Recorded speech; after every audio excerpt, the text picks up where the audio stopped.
Uh, there are certain terms that we frequently use. We say NatCat, which actually stands for natural catastrophes, and then cat losses, catastrophic losses, things like this. Having said that, the focus of our discussion is going to be on CAT modeling, which is the catastrophic modeling, as we call it.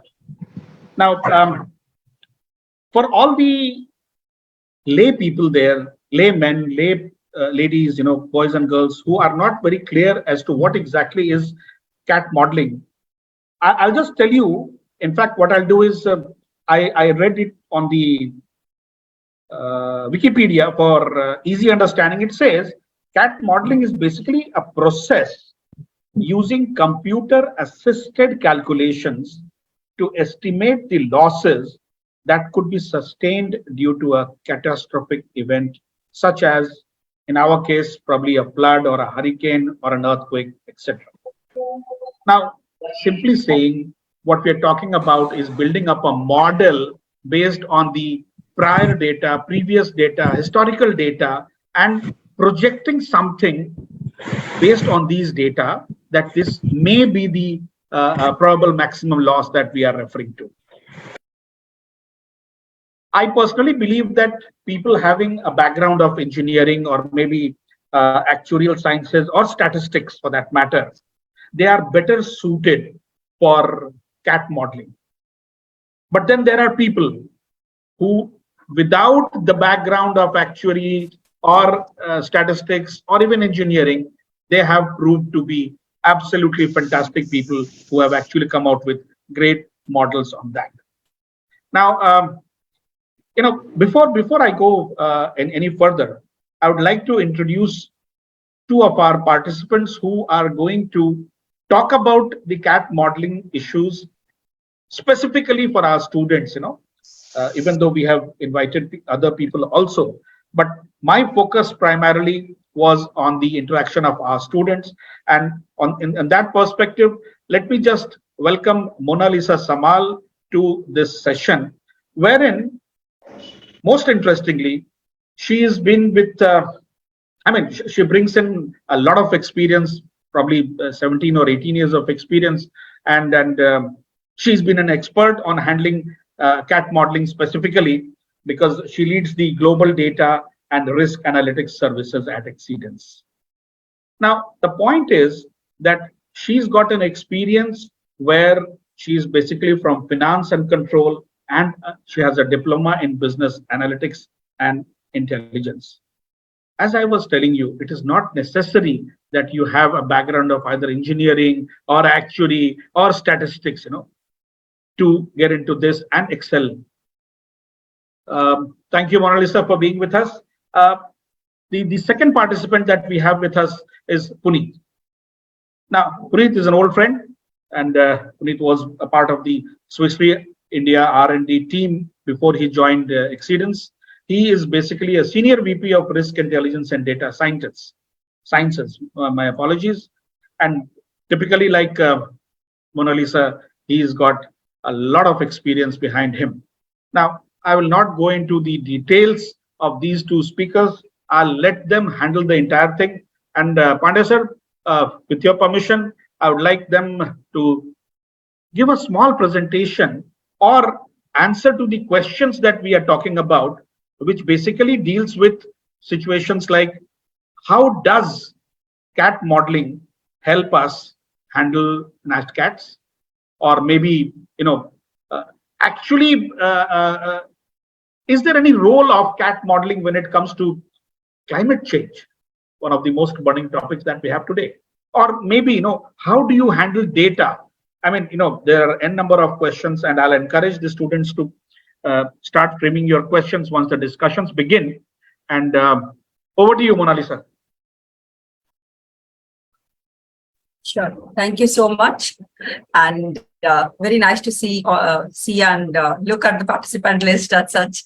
It's a Saturday, so 11 a.m. is not too late considering a Saturday.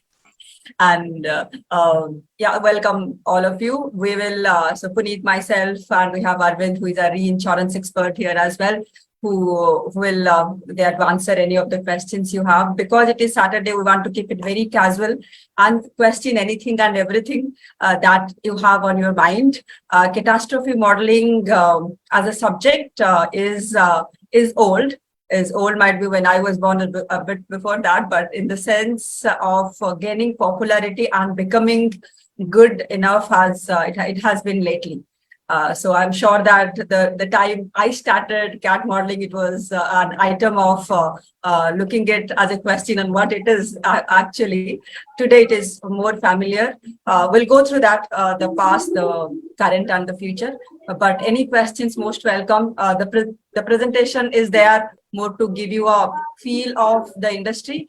But if the questions are coming in the way, we'll obviously go through, give importance to the questions and make it more lively. Now, before we go into the CAT modeling, I'll just give you a very brief on exceedance. Very proud to get associated with BIMTech for this particular session. I'll spend 5 minutes in introducing exceedance to all. And the important thing, what I would like to start with is exceedance. We only care about insurance. We only do insurance, we eat insurance, we talk insurance, and we do everything on insurance. So primarily when we introduce ourselves to anyone, we say that we are an insurance company without a capital. So we do everything and anything except underwriting the risk by ourselves. Now, so in the sense of what we are, because as you know, digitization is a key to insurance. What we primarily do is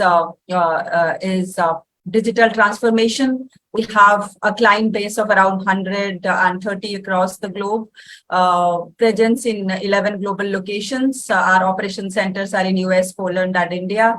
70% of our team is only insurance. They're from insurance background and they know what insurance needs.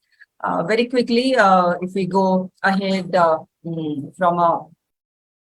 from an exceedance perspective, as we said that there is nothing that such in the insurance line that we do not handle. Personal lines, commercial lines, MGAs, brokers, reinsurance, secondary markets, ILS, ARTs, all of that we do specialize in terms of different capabilities.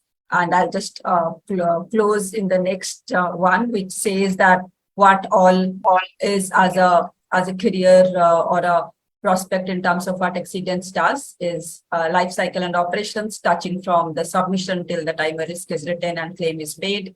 That is the life cycle of insurance. Claims, specifically the TPA. We have a TPA in US. Technology and digital is embedded in throughout all our life operations and life cycle. Data and analytics, from which myself, Puneet, and Arvind is from. That covers actuarial, catastrophe modeling, data engineering, data sciences, and data products. And then finally consulting, because all of this obviously needs, when insurance and reinsurance companies need something very specific, customized, that's what is consulting and advisory. This is a quick brief. Happy to answer any questions, but without losing any more time, we would introduce or get a deep dive into CAT modeling. Yeah, so here we are, and Puneet, you want to start it? Sure. Thank you, Mona. So yes, happy to be here, and all thanks to BIMTech for the participation, partnership, and this opportunity. Looking forward to a very, very casual yet interactive session today. Hope there will be a lot of questions, a lot of learnings for us also. Even though being in industry for so long, but we are learning every day and things are evolving. And as you will see, the agenda is towards that perspective that we'll talk about a little bit on the risk analysis and catastrophe risk, what it is. Very briefly, what is the industry overview? What do we like? What does a CAT model does? Right? Very briefly, and we won't go very deep into that, but give you a very high level perspective. What exactly that is, so we understand, because we understand, then we can use it for our benefits, right?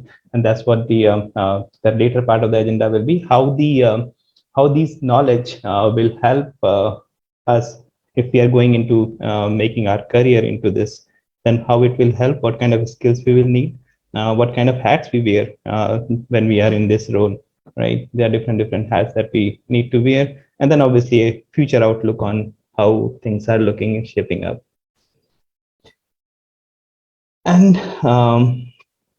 okay, so just very quickly, in fact, I had one added one cartoon earlier also, but I think that's not in this slide deck.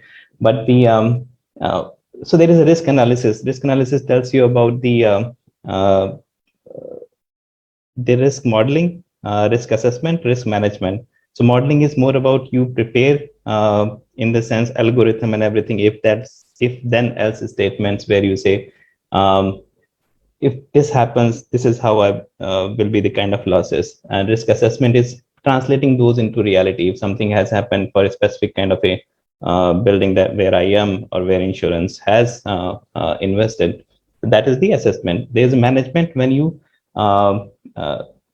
how you recover, how you prepare yourself in the future, steering your things so that you are better prepared next time. Those are more of a management, right?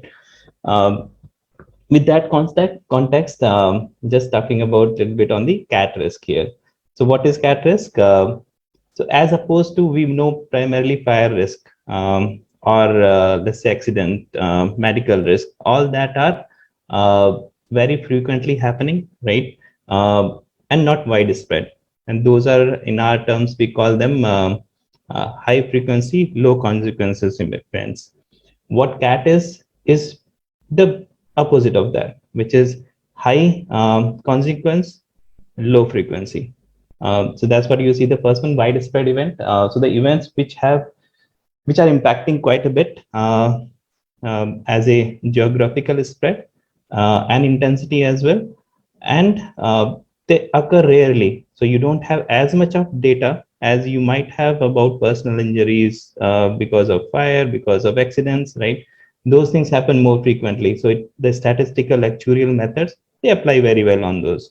But for these kind of events, we don't have as much data, and these are more of a tail events from the insurance perspective. We'll talk about those as well. But how do they, but when they come, they impact quite a bit. So it's very, very important that we understand these events and manage these events, assess these events, and model these events. Some of the examples that we have given here, earthquake, tsunami, flood, these are more of a man-made hazard, and sorry, natural hazard. There are more man-made hazard have started coming recently in the past. Flood is also getting impacted a little bit with the man-made. We all know about it. Wildfire a little bit. Terrorism, cyber are becoming more and more impactful in our life and taking the part of this catastrophe risk as well now. Moving on to the next. And yeah. Just to add on what Puneet mentioned, the simplest way of understanding a cat risk, which I could share from my perspective as well, is in the world of risk management, what we say, we have a data. We for any risk we need to do a model, and you would have, that's what the term catastrophe modeling comes from, because catastrophe models play a very important role in terms of assessing the catastrophe risk that Puneet exactly explained, and then what decision to take on. So data, model, and judgment. This has been this pure process is simplified in terms of a catastrophe risk, and lately, last 2-3 years, people have recognized it a lot in terms of the insured losses or the economic losses it is causing, and that is the reason this slide is more updated with respect to the numbers, which is just to give you a flavor on how big numbers are we talking about. The 2022 Ian hurricane was 50 to 55 billion as was the range, which necessarily says that that these are big events as such. Go back to 1987 or 1992. When we had 11, 12 companies, we just got insolvent because of the cat. Now, when we had later things like Katrina or the terrorism attack that we remember, WTC, we had around 2-3 companies which had been insolvent. So as we go ahead and the catastrophe risk model gets powerful, what happens is we see the management being stronger and stronger. And you don't see a lot of now a lot of insolvencies or companies are not able to handle that risk. And that is the beauty of this spear on how do you get to enhance this particular area. But this page, it says you that who are the users of a catastrophe modeling as a practice: insurer, reinsurer, MGAs, agents, direct impact, direct, that all of you can understand at least whatever fundamentals we have covered so far. They are the direct consumers of this. Capital market is something where insurer gives to reinsurer, reinsurer gives to SPV, and the SPV sells it to a capital bond. And then you have that is the market where cat bond is also gaining some popularity in terms of trading or how to handle the cat risk. Financial institutions, a lot of banks need cat modeling to ensure their mortgages at a safety hand. So that's where financial institutions, an example which comes into picture in terms of mortgage books, in terms of ensuring that climate change is not impacting their investments as such. So that's where banks or investment firms, they use cat modeling.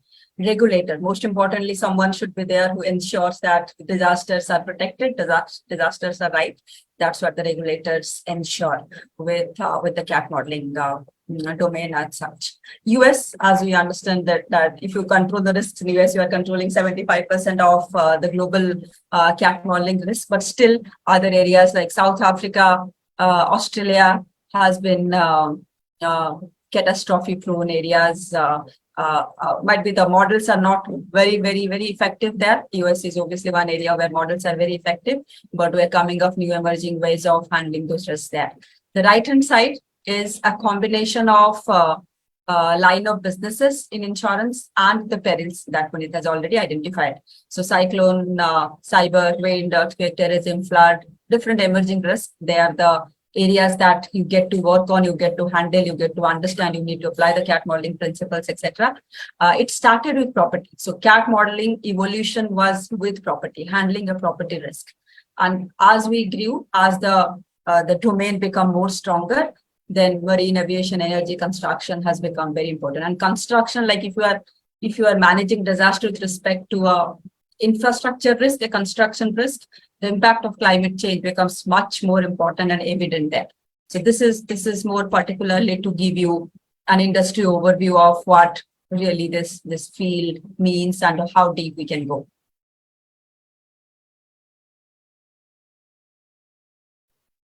One interesting factor from the previous slide that I got reminded is so 7 trillion, you might have seen there, one global insurance size. And I don't know how many of folks here know the global auto manufacturing industry size.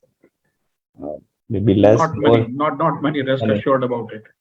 That will be 3 trillion. So just to give you that perspective about the insurance industry as a whole. When I got to know, I also very long time when I got into this, I was just searching around. So has been this ratio actually even since 15, 20 years. So the size of insurance industries is quite huge, more than double the auto manufacturing industry. So you can think the size of that. Okay, let's go to the little bit on the science engineering. Not very deep, but if any questions do ask, just quickly trying to define the whole how the cat modeling and insurance interact with each other through science, engineering, finance, and everything coming into picture. And that's the whole philosophy of the career is very challenging and rewarding here. So just taking an example of earthquake here. As some of you might know, earthquake happens because of the fault somewhere, or there are other reasons as well. Fault is the primary reason. So if there is a fault, for example, in Himalaya, right, and an event happens, it doesn't happen as frequently, but sometime a reasonable event will happen, and that's what we are showing at the left bottom. Maybe two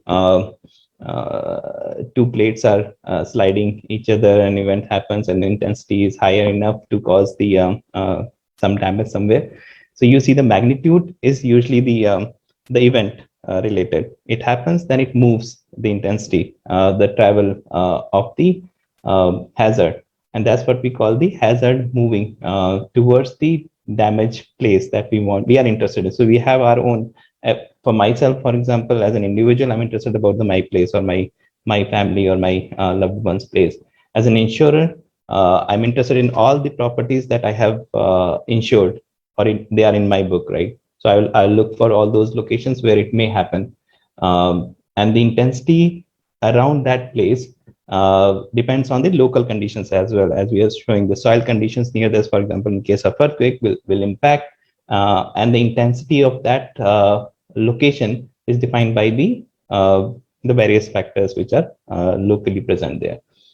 Then that will impact the buildings at the blue circle that, blue square that you see, causing the damages and loss. And obviously there will be different vulnerabilities of different kind of buildings. We'll go a little more in the next slide on that.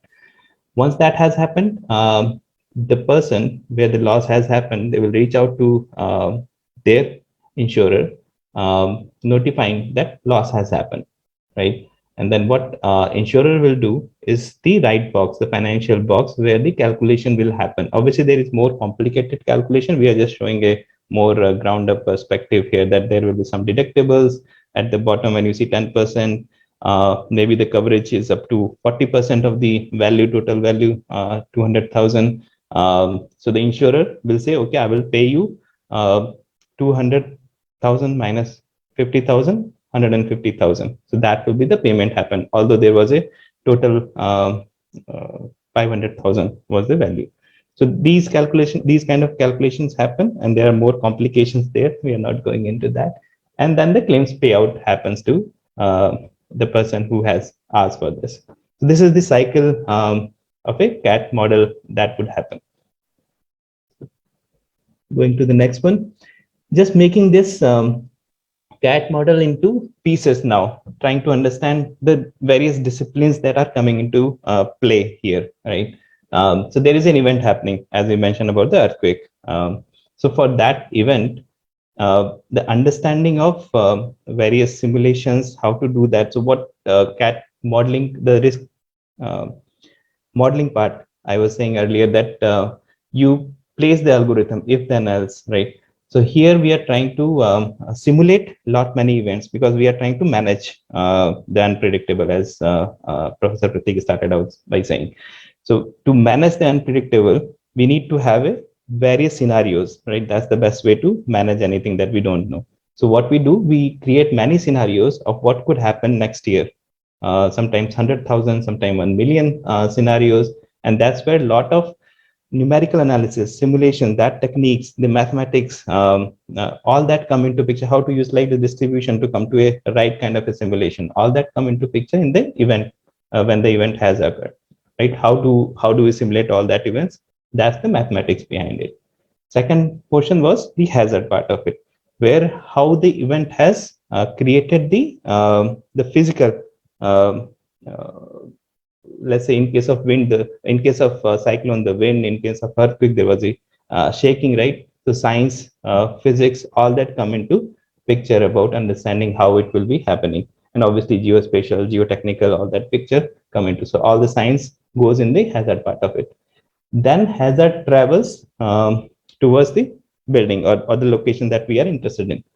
When it impacts, we are interested in, okay, how good the building is built, what kind of construction was there any neighborhood that was impacting, whether there was a pole, whether there was a tree that impacted those things, whether there was a construction was very congested or open, right, for wind kind of cases. So all that come into picture.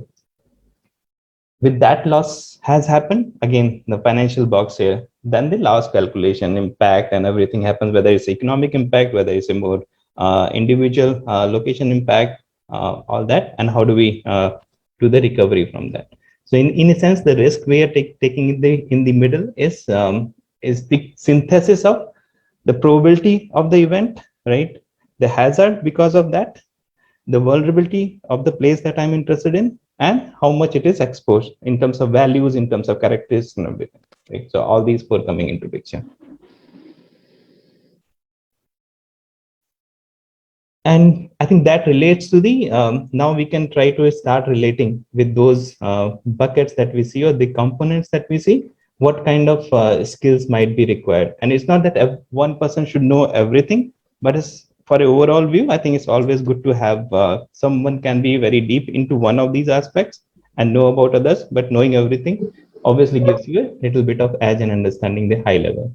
For example, I was saying physics or science part of it, seismologists, hydrologists, meteorologists, geotechnical, soil experts, all that becomes even now in cyber experts also coming into, into that category as well. Knowing the experts who know about the science behind the risk that we are trying to manage.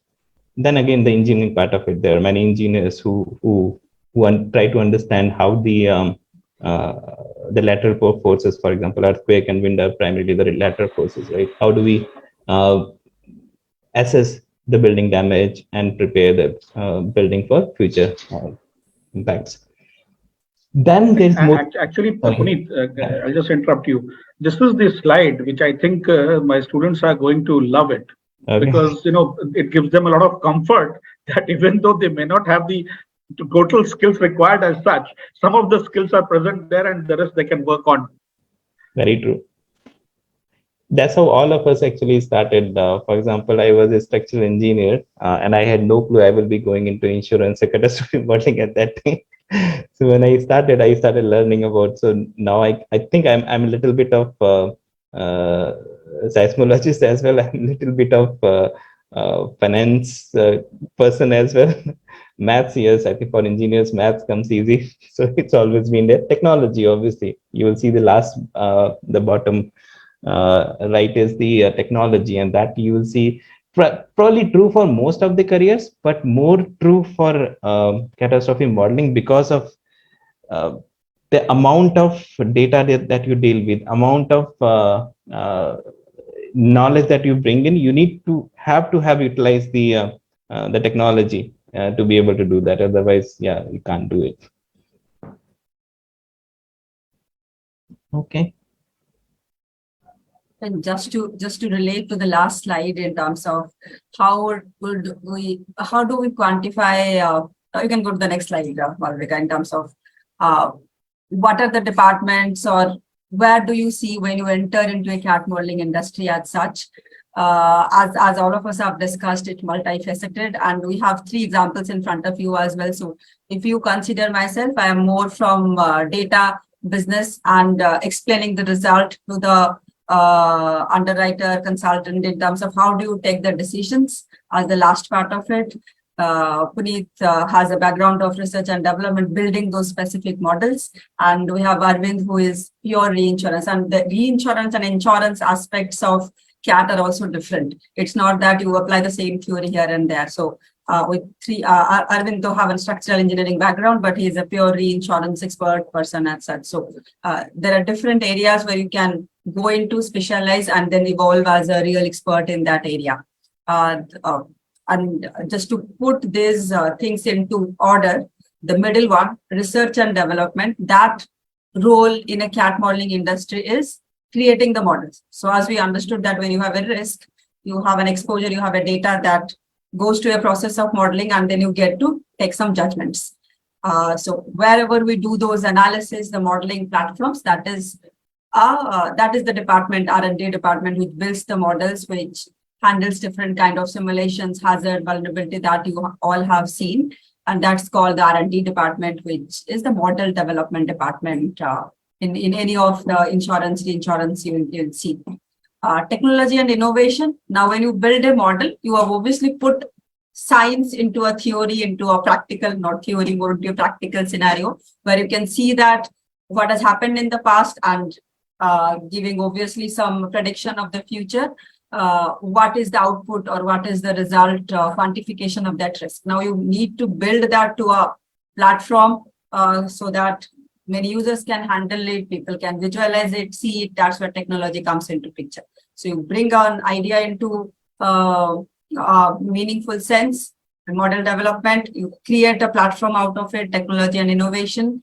And then there are the users who kind of helps in feeding the data, understands the data, make the data useful, make the data industry specific, get the result. Judgments are very, very important in a CAT modeling atmosphere as such. That's where the business team who do the risk analytics, modeling, help the insurance company, reinsurance company grow in terms of what layers you should write, where you should write, or which should you skip, why, how do you decide on not taking the adverse risk. That's the business part which plays, and filing out different regulatory compliance so that everything is in order. There is no insolvency which comes into things. So these are the three, at a broadly, three different levels, three different roles which come into a CAT modeling industry as such, which you'll find in all insurance ecosystems as such. Yes, and these roles are expanding as well. There's a lot of changes are happening, and probably we all know, right? Things have not changed in last century. Then things have changed in last 20 years or so, right? That's what people say, and it's even the exponential with all these I don't know, chat GPT and things like that coming in picture. The things are probably moving more towards more rapid changes. So we try to categorize in terms of future here in so data landscape is changing. Obviously, a lot of data is becoming available. A lot of data is becoming extractable, whether it was existing, but we are not having the access to that. So there's a big data concept which is coming a lot and not everywhere. And the second category we have put is more on what risk we are talking about, whether there will be more risk, whether we change our perception of how we are modeling. When we say risk modeling, how do we prepare ourselves for all those risks? That's the second bucket. I'll go into more detail. And third bucket is more on how we utilize all this information. That is also changing. How we are utilizing all that information, how we are visualizing that information, how we are making decisions based on that information. So data, yes, any question? All right. So from the data perspective, I think we know that there is even so data on the risk side. So there is risk kind of data. There is the building data, right? So if you go with the same image, so keeping that same image that I showed from the earthquake perspective, below the mountain there is fault happening. Then it's moving to a city where the buildings are. Then the financial calculation. If you keep that in mind.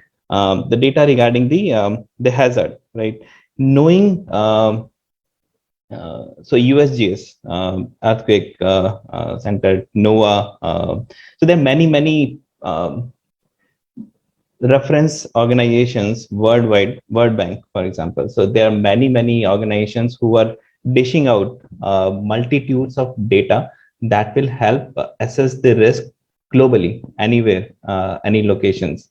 Now how do we utilize that data, right? And that is becoming more of a challenge. And whether it's a static data which tells the static risk, or whether it's a dynamic data, right? There is a event happening even now somewhere in globally, whether it's earthquake or wind, and that data is being shared by many organizations, many companies in a real-time manner. So that data is already available. How do we synthesize that data in a more real-time manner, right? And when we go to real time, then obviously IoT has been there. It is being used for many pockets, but not everywhere. For example, smart home probably is not a very distant future anymore. We'll start having some IoT devices in homes, buildings, which will help us track the shaking, track water damage and things like that. You never know. So these things are not a imagination anymore. In fact, these things are happening in some places as well. On the process side, so obviously cyber, we were talking about climate change. Professor Pratik mentioned it's a big topic these days anyway. And we do have a lot of work happening and doing in that sphere, especially. So climate change impacts some of the risk more than the others. For example, wildfire or flood gets impacted with the climate change more immediate impact than the let's say earthquake, right? So that remains, and that's how we are trying to manage into those AI based model, right? So earlier it has been more traditional science. We went through, right, physics, science, and everything. AI is coming into picture and trying to say, okay, can you just use the data itself, not apply the science or algorithm, give the data, let AI come up with the right pattern, what we have seen in the past of this specific kind of a risk, if the data is enough, obviously, and try to see if we can come up with the right algorithm for the future, right? Not going to each detail output. Now that is becoming more, how do we utilize that information? And there is a lot of emphasis on data-driven decision making. As Mona was saying earlier, there is a lot of subjectivity within insurance and underwriting, but there is a lot of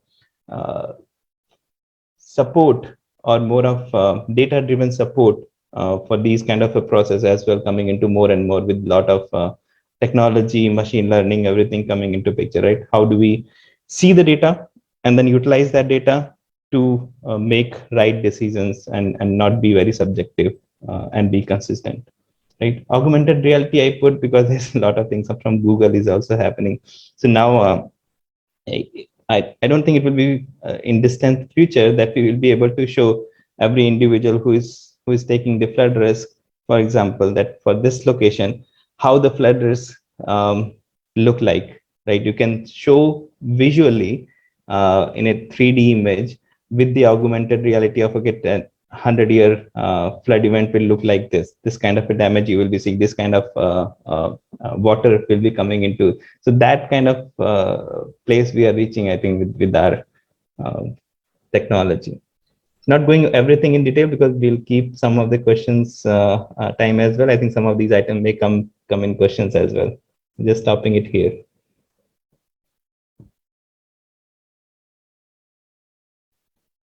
In fact, Puneet, I'm rather surprised that your comments and statement came just at the moment when I was thinking of jotting down 2 more questions relating to the data about IoT and things like this. I personally feel that probably you have some camera installed in my face. You could actually make out what I was trying to do. But rest assured, my questions will be there. Don't you worry about it. Looking forward. Yeah. So participants, any questions from your end?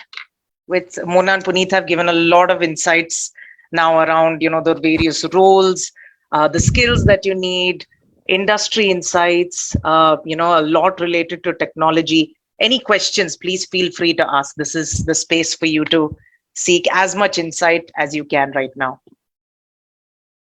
Malvika, I think I'll encourage the students to put in questions by asking my question first. The point that Puneet was talking about data, and a lot of data is there, to basically use it to predict the activities, the nature of cat losses that we could have. But tell me something, in the last 2 or 3 decades, we have seen an increase in the NatCat events, particularly in Southeast Asia where we stay.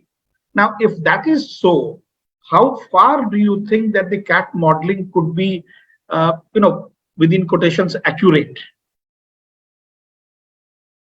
That is a hot topic, and if you go and start talking to the industry people or scientists or engineers, you will get different answers. So I'll try to give different perspectives as well. So first thing, the intensity or the frequency, whether it is increasing for NatCat events, right?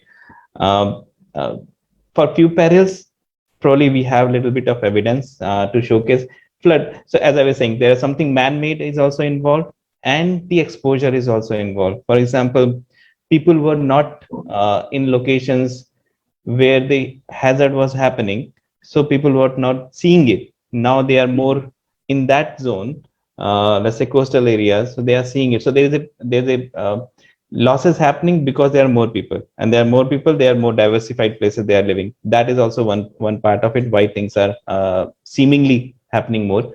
And some of the parents have more tendency to have impact of man-made flood, for example, not having a right city planning, drainage system causes more flooding. Obviously, earlier it was probably just flowing. Now things are getting stagnant. Dam is causing a lot of flooding now because you need to release because of the dam. It was placed that way. Wildfire, I think that is also one of the man impacting little bit of perils. Yes, absolutely. But having said that, there is a little bit of merit, let's say, at least in the cyclone side of it, there is a little increase in intensity that has been observed. Frequency is still some debate is happening. Earthquake is hard to say. Obviously, earthquake has been the longest. So things are, so now coming back to your, I think primary question was, can we rely on the modeling that we do? So answer is, a model is useful but may not be right. That's how we see it, and that's how the models are evolving as well. So that's how is it 30-40 years of catastrophe modeling is still, I think, in an evolving phase. A lot of things will evolve in few decades to be able to say it is reaching a place where it is kind of stagnant, but right now it's more useful than right. True. Thank you, Puneet. And Malvika, you can see it now. Look at the number of questions coming in. So my experiment was absolutely successful. Yes, it was. Yes, Mona, you were saying something. No, just saying one thing what Puneet mentioned, just to add to the topic of this region CAT event management. One aspect of this is also, I see some data quality questions in the question box. Data quality is a very prime indicator of why the models have not been evolved, why we're right now also not able to do a fantastic calculation of the objective. The reason US or Europe has become fantastic is because they have greater data available to make the model strong and the risk quantification strong. One of the area, because we obviously see a lot of risk here from as well. And we do spend a lot of time enhancing the data quality, making it more reliable, making it more enhanced. So that the data quality is also one of the concerns in this area. Thank you so much, Mona. We have more questions as well. Karam has asked, we see that certain unpredictable unknown catastrophes, termed as black swans, can make insurers or reinsurers insolvent. So from the risk management perspective, how can we better manage such loss events? So good point. And this is a nice book. I recommend everyone to actually read that book, Black Swan by Taleb.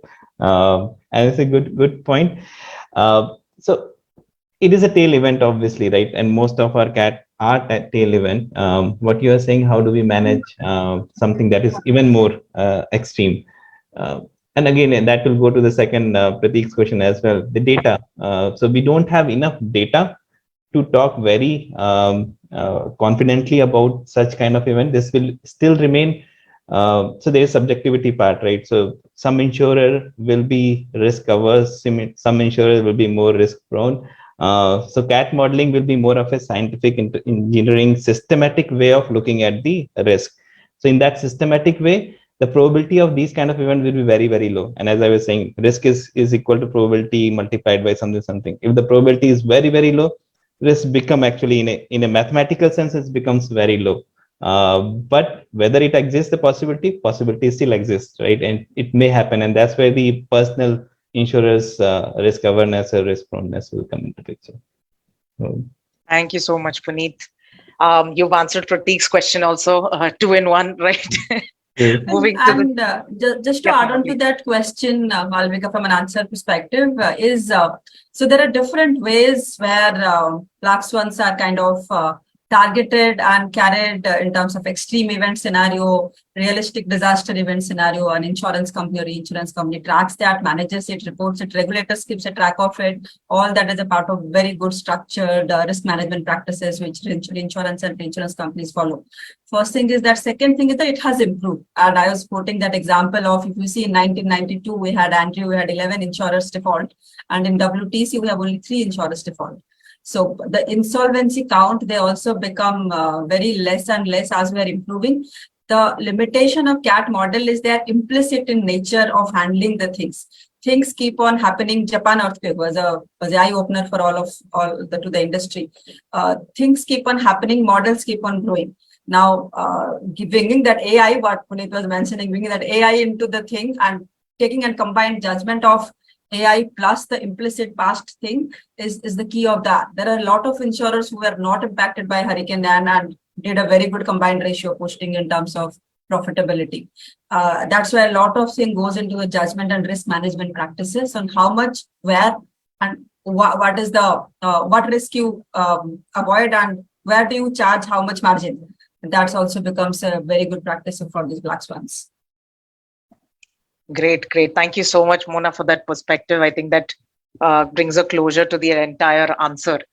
Sundar has another question that, as we are aware, India is exposed to cyclone risks. Whether any discussion of your team is going on with state government, especially Odisha, Bengal, and Tamil Nadu, for a cat risk transfer. So, any insights around that, Mona, Puneet? And we, as much as we like to do these things, so our clients has been primarily the global insurer and reinsurers, right? Although we started looking recently into India as a more as our own initiative, right? We want to actually contribute towards Indian risk landscape as well.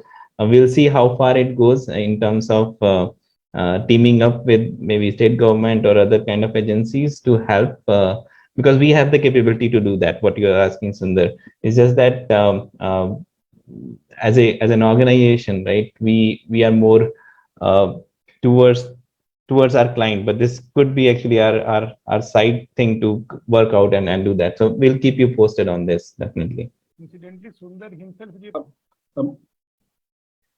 Manoj sir, we can't hear you. Again, I think it's a headphone issue. There is my good friend of mine based in Dubai with RGA. He's a pricing actuary himself. Okay.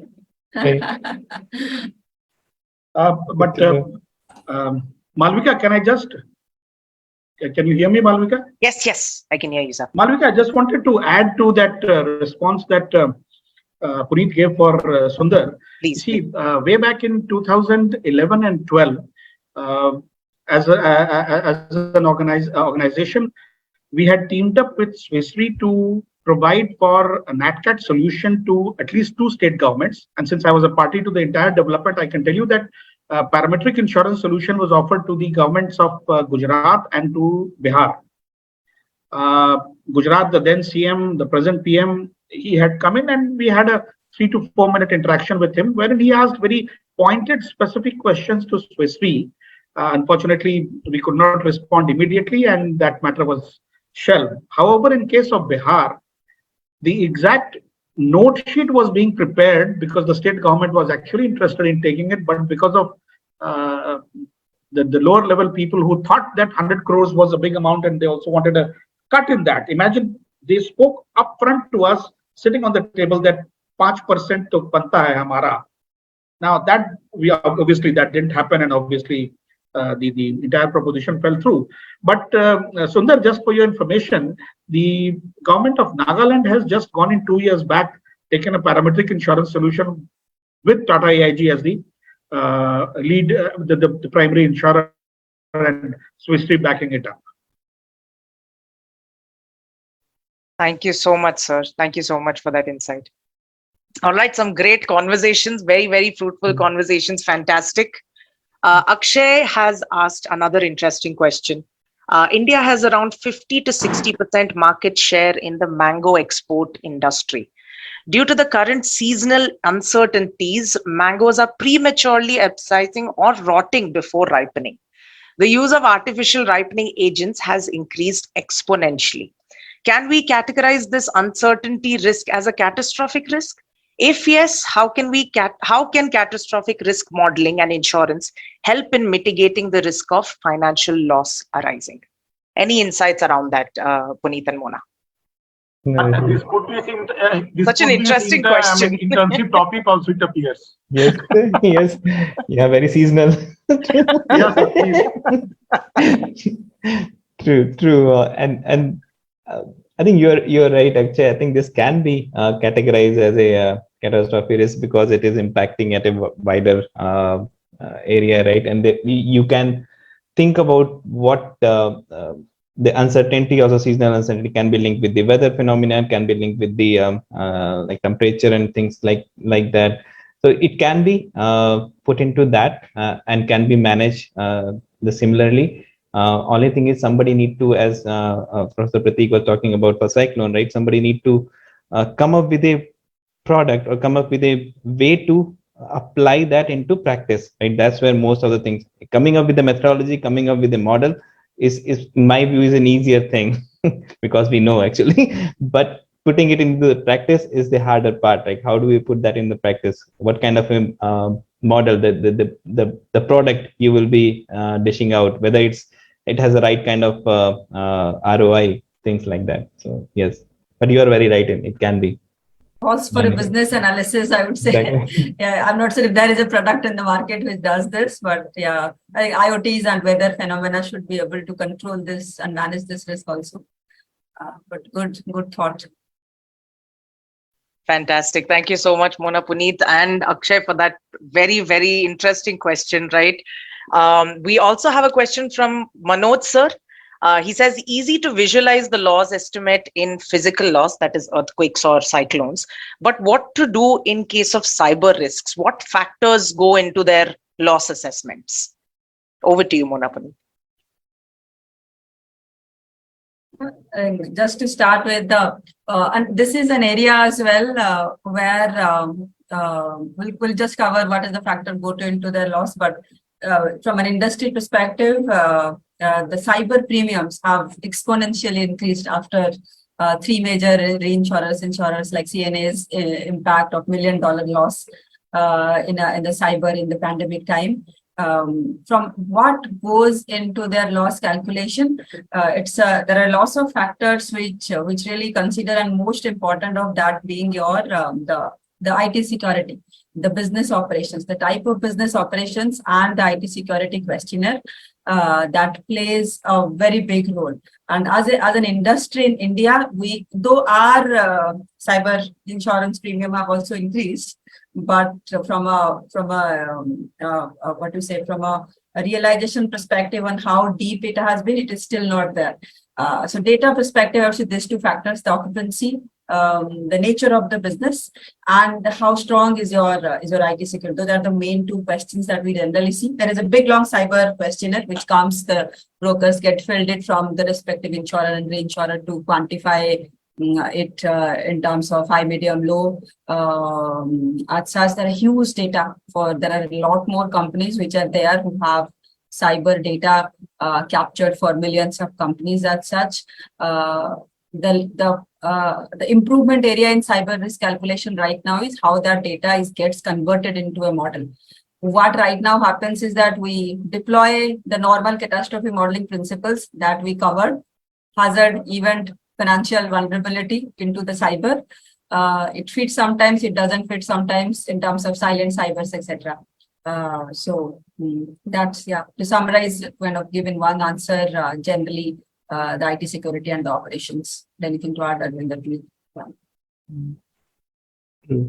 Thank you. Well, we are actually also in a learning phase on cyber. We are getting through some trainings and some of the interesting things that have learned that cyber, because it's not that systematic yet. Obviously, you knowing what kind of coverage, knowing what kind of organization, what kind of protection they have put in place, all that goes into deciding the premiums and everything.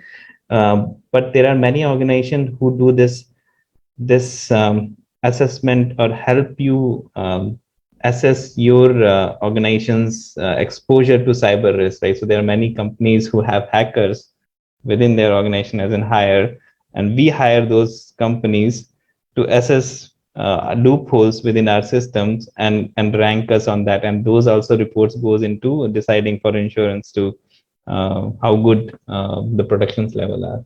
So interesting area. Thank you. Absolutely. Cyber risk is so prevalent, especially in today's world. So very, very good conversations around this. We have one last question from the audience. Utkarsh is asking, when examining the financial resilience of insurance businesses, how do regulators and rating agencies take the results of catastrophic models into account? What do you think, Puneet and Mona? It's a very systematic process, I would say. There is a weightage which is assigned to different CAT models. And they also, so we have industry leading CAT models like RMS and AIR. They are the two duopoly market. We have a lot coming on like OSS cat modeling as a framework, which opened cat modeling into open modeling, say, CoreLogic, JBA, cat. There are other smaller vendors. But it is led by RMS and AIR. So this, when the A-based ratings, Moody's, CRISIL, all those do a financial resilience calculation. There are certain weightage and percentages varying from 33% to 66% that given to a cat modeling result on terms of, is that insurer a cat writer or a non-cat writer? So if you're a cat writer, it could go up to 67% as such from a weightage perspective. Also, you are following RMS or AIR, it becomes a bit more easier because they are leaders, they know the risk, they have quantified the risk, and then you judgment give that. If you're following your own model, a lot bigger companies like Swiss Re's of the world, they have their own models as well. Aon also helps a lot of other companies in with their Elements platform. So if you're following a particular internal model, you have to justify it in terms of what it is, It's very structured questionnaire, I would say, in simpler words, and then we feel that and get a rating associated with it. And we do, obviously, as a part of our service, we do support in filing this to the regulators. Thank you so much, Mona. Thank you so much. That's the last question from the audience. But Professor Manoj and Professor Prateek, if you allow me, I have one question from my end. Just one last question, if that's okay. Yeah, Thank you. Thank you. So, Mona, Puneet, considering the way catastrophe modeling has evolved, what are some of the emerging trends or advancements that, professionals should definitely be aware of? Any insights on that? I think there are many, obviously, but I think as if someone who is working in this area, knowing that the technology impacts, I think, right, and the data impact. So both are becoming more and more critical when we use them for whether we are doing modeling, whether we are doing assessments, whether we are doing management, right? All that becomes more and more important. So being aware, I think being aware of the industry, just not continue working, just go out and explore some things as well, what changes in technology happening, what changes in data landscapes are happening. It will help for the existing professionals, for the new professionals who are coming into the domain. Just getting to know that what is nat cat risk, right? What is happening in your locality, in your country, in your continent, right? How things are happening, whether there is a trend that you can understand and try to look for in searching for this. So all that is very, very useful for the new people in this. Mona, anything? Mona, Arvind? Just to add on to that, what Puneet obviously said, the most important thing, we quantify the world into known, known, unknown, unknown, known, and unknown, unknown. Unknown is something, the better you know how to do that unknown, and removing uncertainty from the world, that would make you very successful in the industry. My family still says that you take salary for confusing people. So that is the more you handle uncertainty, it's always going to be a very better professional as such. Great. Thank you so much, Mona and Puneet. That answers my question. We are at the top of the hour, so over to you, Professor Manoj and Prateek, to gracefully wrap up this wonderful webinar. Yeah, so I have a very easy. Yes, sir. Prateek ji, कुछ बोल रहे हैं आप? नहीं, बस मैं ये कह रहा था कि भाई अब आपके हवाले वतन साथियों.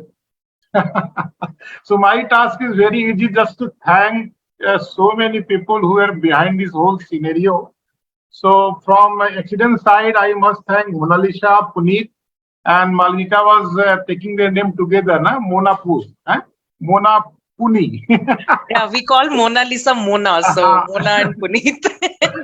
So Mona Lisa, Puneet, Reena, and Deepika. Deepika is incidentally our alumni from BIMTech herself.